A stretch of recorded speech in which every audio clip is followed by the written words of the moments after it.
Dakong alas 11:30 ng gabi, makikita sa CCTV ang pagdating ng lalaki ito sa parking ng convenience store sa Caloocan City.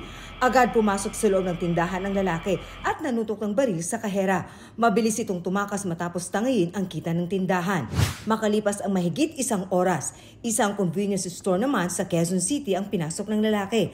Makikita sa screenshot ng kuha sa CCTV na tila may niyakap siyang lalaki. Tinututukan na raw pala ng baril ang kahera sabay kuha ng pera sa kaha.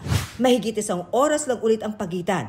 Ang convenience store naman na ito sa Caloocan ang pinungteriya. Pinapasok niya yun, tinututukan niya yung cashier, no, at doon nililimas niya na yung mga benta nitong mga convenience store na to. Tinatry niya na pabuksan yung mga bolt, no? Pero hanggang doon sa kaha lang yung kanyang nakukuha.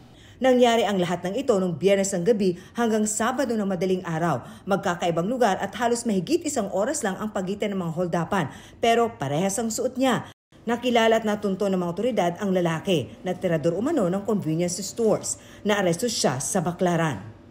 Nahulihan natin siya pati ng granada during our follow-up operation. Yung baril, naitago na niya yung baril.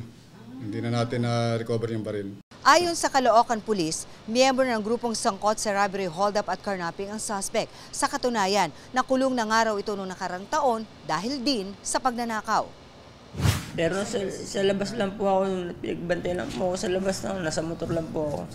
Tapos, itinanggi niyang siya ang tinutukoy ng mga pulis.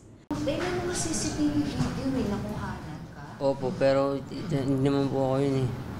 Ay, hindi ikaw ang nasa CCTV? Opo, na dahil po nasa Baclaran po ako eh. Tatrabaho po ako. Sasampahan ng 3 counts of robbery at illegal possession of explosives ang suspect.